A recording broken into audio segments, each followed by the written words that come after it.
What if one of the largest armies on Earth walked into a battlefield already lost, not because of inferior numbers, but because the land itself had chosen a side? In the winter of 1475, an Ottoman force so vast it shook the roads of Eastern Europe marched north with absolute confidence. 80,000 soldiers, hardened by decades of conquest, advanced toward a small principality that on paper should not have survived a single week. Moldavia could barely muster 20,000 men. By every conventional rule of war, the outcome was settled before the first arrow flew. And yet, history records a result so humiliating that the Ottoman Sultan himself was stunned into silence. This is the Battle of Vaslui, not a clash of equal armies, but a collision between certainty and deception. The Ottomans did not come seeking a risky fight. They came to restore order, collect obedience, and erase resistance. Their commanders trusted experience, discipline, and numbers. They had crushed larger enemies before. What they did not understand was that this campaign was never meant to be fought on their terms. Stephen the Great, ruler of Moldavia, was not preparing a heroic last stand. He was constructing a trap. Here is the first uncomfortable truth. The battle was already decided before the Ottomans reached the field. Months earlier, Stephen had begun emptying villages, poisoning wells, destroying supplies, and forcing the invading army to march deeper into hunger, cold, and exhaustion. This was not bravery. It was a calculation. The Ottomans arrived tired, disoriented, and angry, believing the enemy was fleeing in fear. In reality, every step forward narrowed their options, tightened the noose, and fed a confidence that would soon become fatal. Roughly into this story, the illusion finally cracks. Stephen did not intend to face 80,000 men head-on. He intended to make them fight ghosts. Scouts were misled. Drums echoed from empty forests. Fires burned where no army stood. The Ottomans believed they were advancing on a retreating foe, unaware they were being guided into a marshy valley chosen with surgical precision. Visibility would be poor, formations would break, command would fracture, and the army that relied on order above all else would lose it first. But this was only the outer layer of the plan. The real danger was not the fog, the cold, or the terrain. It was timing. Stephen waited for the moment when the Ottoman army felt safe enough to commit fully, when retreat seemed unnecessary, when caution felt like weakness. And when that moment arrived, the largest army in the region would step forward together, into a place it could no longer control. Because when the signal finally sounded at Vaslui, the Ottomans would discover too late that they were not surrounded by enemies.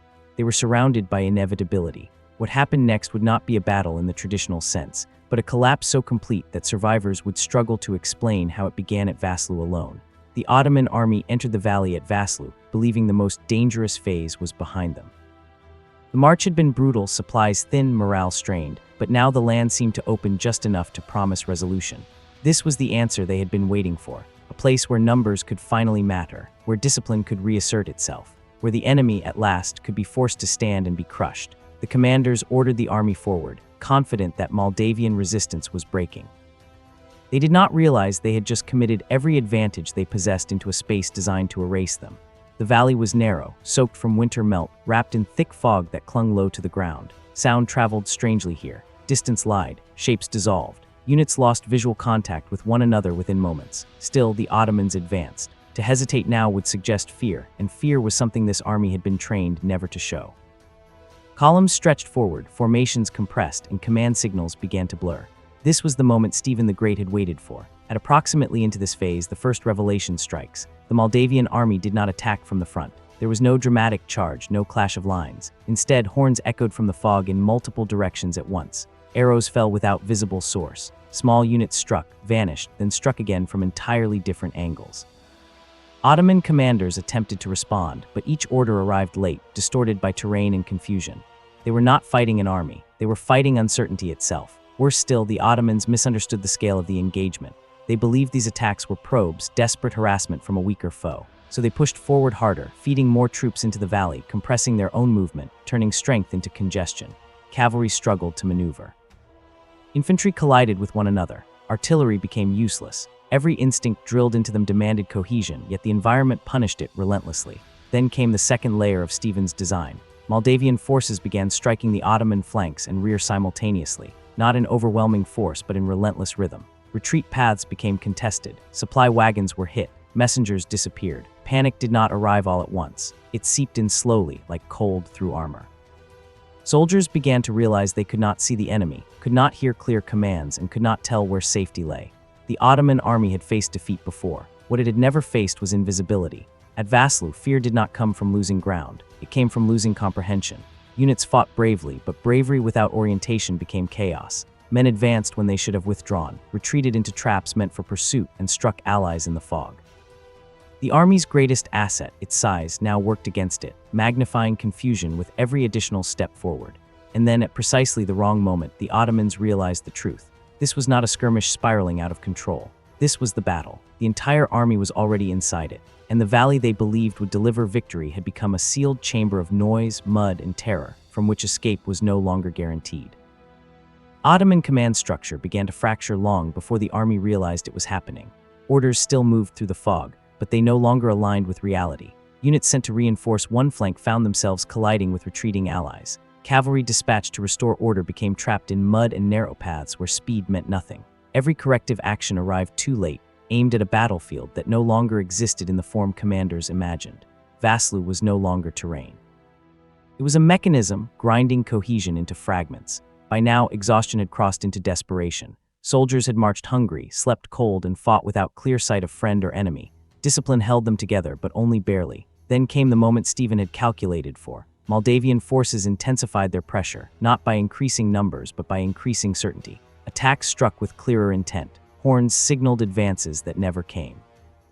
Retreats were encouraged only to be punished. The Ottomans could feel control slipping, yet could not identify the instant it was lost. Around into this collapse, the second revelation becomes unavoidable. The Moldavian army was not improvising. Every movement followed a sequence rehearsed long before the Ottomans crossed the border. This was not desperation warfare. It was premeditated psychological disassembly. Stephen understood that armies do not break when they lose men. They break when they lose trust, in commanders, in formations, in the ground beneath their feet. Vaslui attacked trust relentlessly. The fog thickened as the day wore on, trapping sound close to the earth. Screams echoed without direction.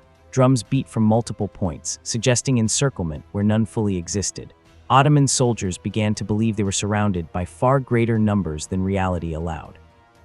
Some units attempted organized withdrawal, only to find their routes blocked by small Moldavian detachments who knew the land intimately. Others pressed forward blindly, hoping motion itself would bring safety. It did not.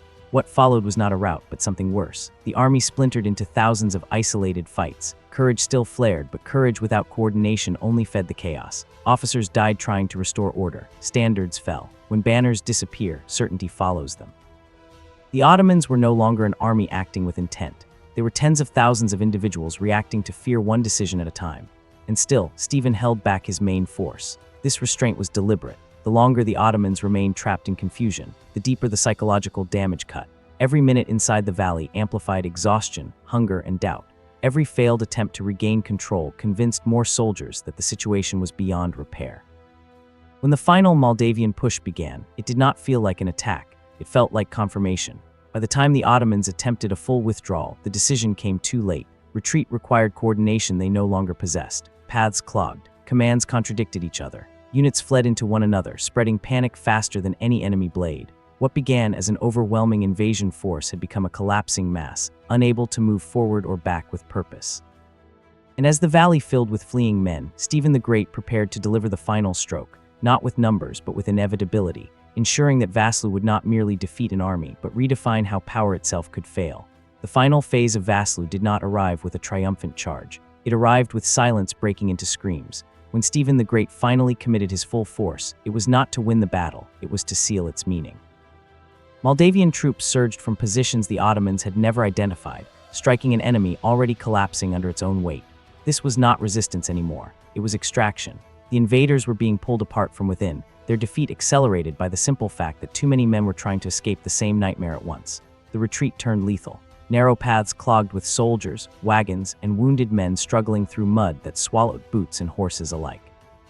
Commanders shouted orders that could not be heard. Drums beat signals that no longer corresponded to reality. Entire units disintegrated, not because they lacked courage, but because courage could not tell them where to go. Those who tried to regroup were cut down by small Moldavian detachments appearing suddenly, striking, then melting back into fog and forest. At roughly into this reckoning, the true shock of Vaslui becomes clear. This was not just a battlefield defeat. It was a strategic humiliation. Survivors would later report that they had never seen the enemy clearly, never understood where the attacks came from, and never felt they were fighting a real army at all. The Ottomans had been trained to overcome resistance through force, intimidation, and inevitability. At Vaslui, inevitability belonged to someone else. Casualty numbers remain debated, but the psychological toll is beyond argument. Tens of thousands entered Moldavia believing themselves unstoppable. Only fragments returned, equipment was abandoned, standards were lost, prestige evaporated in the mud of a valley most commanders could not even name. News of the disaster spread faster than the retreat itself, carried by shaken survivors whose stories contradicted everything the empire believed about its own power.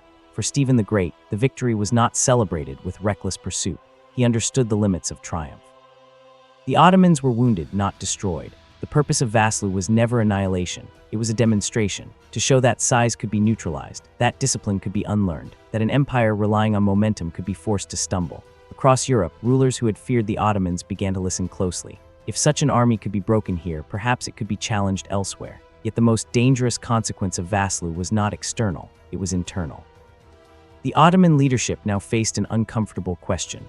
How do you respond to an enemy who refuses to fight the war you know how to win? Retaliation was inevitable. Revenge would come, but it would come with something new attached: doubt, because the Battle of Vaslui did not end when the Ottomans fled the valley. It ended when the myth of unstoppable expansion cracked. And the empire, wounded in pride and shaken in confidence, would soon return, not just to conquer, but to prove to itself that Vaslui had been an exception.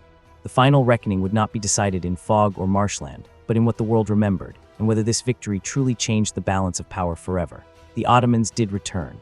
An empire does not absorb humiliation quietly, and Sultan Mehmed II would personally lead a massive retaliatory campaign later that same year. On paper, this should have erased Vaslui. Bigger army, better preparation, direct confrontation, and yet something irreversible had already changed. The Ottomans advanced again into Moldavia with caution where there had once been certainty. Scouts were doubled, supplies guarded obsessively. Every forest was suspected, every silence felt threatening. Vaslui had followed them home. The greatest impact of the Battle of Vaslui was not the bodies left in the valley, but the hesitation planted in the mind of an empire. Stephen the Great would eventually be forced to retreat and negotiate. Moldavia would not destroy the Ottomans, but it did something far rarer. It taught them fear without defeat. From that point on, Ottoman campaigns in the region demanded greater cost, greater caution, and greater political compromise. At roughly into this conclusion, the deeper truth emerges. Vaslui proves that warfare is not decided by numbers alone, or even by victory itself. It is decided by who controls perception. Stephen understood that empires survive on the belief that resistance is futile. By shattering that belief, even temporarily, he forced the Ottomans to fight harder for every future gain. The cost of conquest rose, momentum slowed, and history quietly bent. Across Europe, Vaslui was celebrated not because it destroyed the Ottoman Empire, but because it exposed its limits. The idea that disciplined planning, terrain mastery, and psychological warfare could neutralize overwhelming force changed how smaller states thought about survival. This battle became a lesson passed forward through centuries of asymmetric warfare. Do not meet strength with strength, meet it with uncertainty. Stephen the Great did not win by being braver or stronger. He won by refusing the battlefield the enemy expected. He emptied the land, blinded the senses, fractured trust, and let time and fear do the killing. Vaslui stands as a reminder that the most dangerous weapon in war is not steel, but control over the moment when an army realizes it has already lost. And that is the final answer to the opening question. How did 20,000 defeat 80,000? They didn't, at least not in the way history usually tells it. They defeated certainty. They defeated predictability. They defeated the idea that power guarantees outcome. If you want to understand why great powers fail, why empires stumble, and why smaller forces sometimes rewrite history, Vaslui is not an anomaly. It is a warning, one that still echoes wherever arrogance marches forward, convinced numbers alone are enough. If this story changed the way you think about power, warfare, or history itself, make sure to like this video. Subscribe for more deep dives into battles where the impossible happened, not by luck, but by design. And leave a comment below telling us which underestimated victory we should explore next, because history's most important lessons are often hidden in the moments no one expected to matter.